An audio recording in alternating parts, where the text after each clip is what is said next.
Hey everybody, hope you're doing great today. In this video I'm going to talk about ways that we get ourselves into debt traps. Basically we end up spending too much money, spending more money than we take in, and as a result we are going deeper and deeper into debt. So in order to build wealth you need to do the opposite. You need to spend less than you earn. The excess savings that you have need to go towards investments that you build up and that helps build up your wealth over time. It's not an overnight thing unless you find yourself the winner of a lottery, you won some great gamble on some stock or something like that. But for most people that doesn't happen. We have to build wealth the old-fashioned way. That's slowly and over time. So by building wealth, you set yourself up for comfort down the line. Nobody's saying you need to lead an absolute austere life right now, basically living as cheaply as possible and then save that money for later on, live a better life later on. In fact, my opinion is you do need to live a little right now, but living over your means, living out of your means is where you're going to run into trouble. Because over time, then you're running a deficit and your wealth is going to be negative, and that doesn't do anybody any good over the long run. So we need to start with the basics. Basically, do you have a budget? If you don't have a budget, that's going to be a big drawback for you. Your budget shows you your incoming incomes, whether you're getting money from your job or you run a small business, you're the sole owner of that small business, you're bringing in money that way, or you've got side hustles, or you've got side investments, whether it be stocks, real estate, whatever you're doing.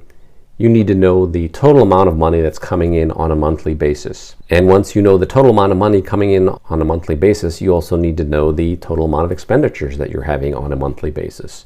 It's best to look at this on a monthly basis because things can change from year to year. If you've got a regular W-2 job, you're getting bonuses, or if you're on a commission, your income can vary depending on the season, depending on the cycle of your industry. So sometimes you might be making more money, sometimes you might be making less money. So you need to understand though on a monthly basis. At the same time too, you also need to understand what's your average annual income and then compare that to your average annual expenditures. By knowing your income inflows and then comparing it to your outflows, basically what you're spending on, then you can set yourself a plan, you can set yourself a budget, basically where you are spending less than you earn, and the excess that you save for yourself can go towards your savings. That's building short-term as well as long-term wealth. So you definitely need to sit down, plan a monthly budget, plan an annual budget, take a look at your expenditures. Where are you spending excess money? And are those expenditures really worth it? Are those expenditures making your life currently comfortable, or are some of them just waste of money that you're not really putting towards anything? It's something that you're paying money for something that's not really returning any positive value for your life or for your wealth. A perfect example of this is monthly subscriptions. Whether it's subscription to some sort of streaming service, some sort of music service, some sort of magazine, some sort of other annual subscription where you're not really getting any value, you're not using it. For example, you subscribe to a certain streaming channel, you're paying $10, $15 a month, but you never use it. It's one of those things that pops up on your monthly bill, you kind of ignore it because it's only $10, $15, but over time that amount adds up. The fact that you're not even using that service is even worse because you're paying for nothing. Similarly, something like a gym. You pay for a gym membership, but you don't go. Instead, let's say you have some exercise equipment in your house, or you just run outdoors, bike outdoors, you're not using that gym membership. Why pay for that when that money can instead go towards your savings? You're already setting aside that money for something you're not using, rather than paying for a subscription service you don't use, a membership you don't use. Cancel those. Use that money instead. Automatically start saving that money.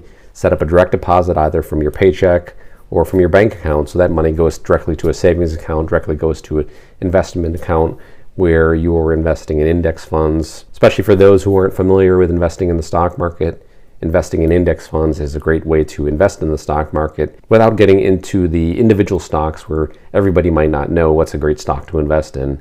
The index fund covers you. As the market goes up, you go up as well too. Another expense that some of us may have, in which could be easy to get rid of, is monthly storage expense. Now, whether you've downsized, you moved across country, you left some stuff in storage, or you just don't have enough room in your existing house and you have stuff in storage, take a look at that storage. What's in the storage? Why are you storing something there? Is it family heirlooms or something like that?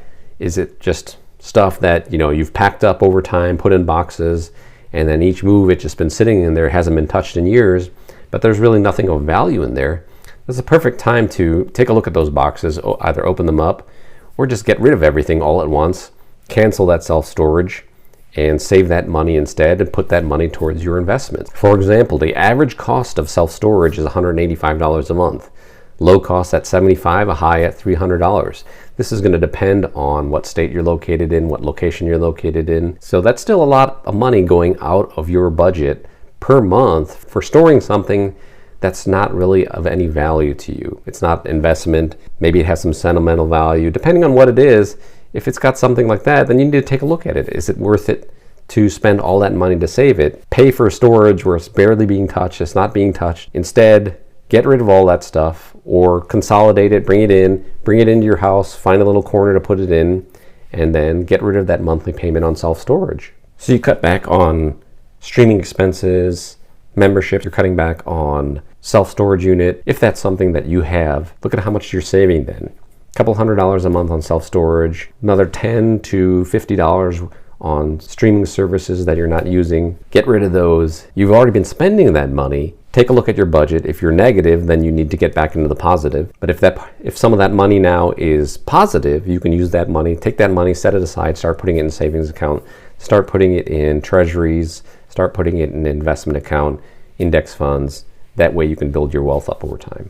Another thing to look at is car payments. With your car payments, are you overspending? Are you stretching your budget on a car? That's a big budget sink. That's something you can work on. You don't need the most expensive, fancy car that everybody else is driving. You need a car to get you from A to B, basically from your house, for shopping, for getting you to work. That's what you need a car for. Living beyond your means in terms of a car means, hey, yeah, you look fancy, but actually underneath you're poor. You're not making much money. Your wealth growth is negative, but that should be turned around. That wealth should be growing positively, not negatively. Take a look at the average monthly car payment in this article on NerdWallet, published in June 2023. Average monthly car payment is $725 for new cars and $516 for used cars. So that's quite a bit of money going out of your monthly budget, out of your paycheck, going towards paying for a vehicle. That also sucks more money out of your budget in terms of you got to pay for the gas, you got to pay for the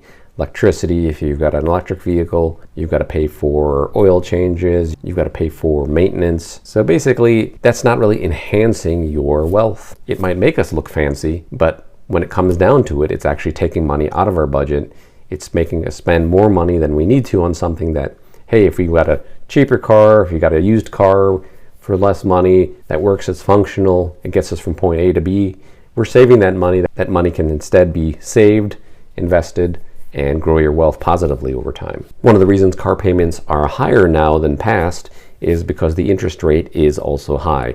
So as the Federal Reserve has been raising interest rates, we can see here that the average interest rate on a 60-month loan is almost 7.5%.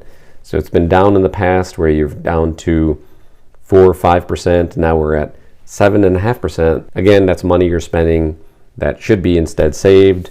If you're overspending on a car, you're also overspending on interest. Those interest payments are not really benefiting you in the long run. So inflation has still been running amok in many markets. Cost of food, cost of dining out, cost of alcohol has been going up. So even though it's kind of come down over time, it's still up, it's still positive, so there's still inflation going on. So eating out is one of those big expenses that really eats into a budget. Basically going out, especially when you start buying drinks, buying meals out of home on a regular basis, that will sap your monthly budget. Instead of doing that, consider purchasing your own food from the grocery store and making your own meals indoors. Maybe treat yourself here every now and then, hang out with friends here. Nobody's saying don't be social, don't do this. But if you are going out every night just to hang out with friends and your budget cannot support that, that's not really beneficial for you. Yeah, you're hanging out with friends, you're being social.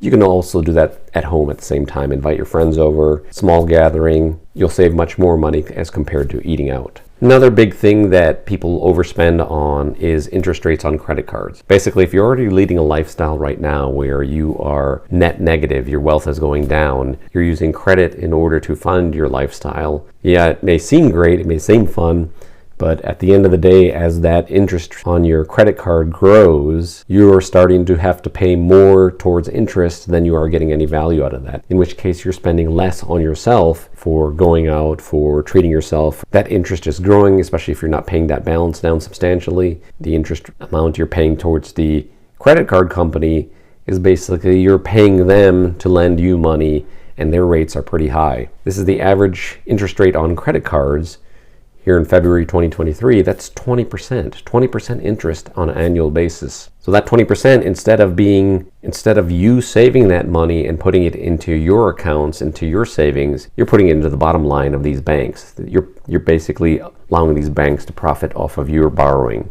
So turn that around. Rather than trying to save at this point, the best bet would be to pay this down as soon as possible. So having an emergency fund is a different thing. Yes, having an emergency fund is good. Sometimes people do use a credit card. You have to do that. That's fine. The ideal goal would be to pay this credit card down to zero, and don't use credit if it's something that you're going to find yourself getting back into debt. Instead, use your debit card and use money that's coming into your checking account. That way it forces you to stick within a budget. Versus a credit card, it's easy to overspend. The credit limit's there. You can spend until the credit limit is hit, but it's not doing you any good. You're paying that interest money towards the credit company versus you should be doing the other way around, getting interest paid to you on your savings. So by paying your balances down as quickly as possible, you're saving that money that you would instead be spending on interest. Once you paid all those down, get within a budget, that's when you can turn around and start taking that extra money that you would have been paying to a credit card company, that you would have been paying to monthly subscriptions you're not using, that you would have been paying to afford a more expensive car than you really need.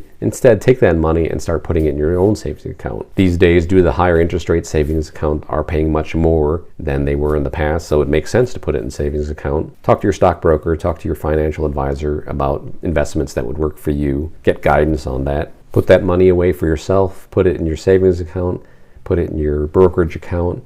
Consider investing in a business, consider investing in real estate, and then build your own wealth at that same time. So what are your plans for saving money and investing that money in yourself so you can build your wealth up over time? You plan on canceling any services you don't use, getting rid of self-storage you don't use, getting a cheaper car? What are your thoughts? What do you think is the best way for you to save money, and how do you plan on doing that? Feel free to drop those comments in the section below. Thank you for watching this video, and I will see you in the next one.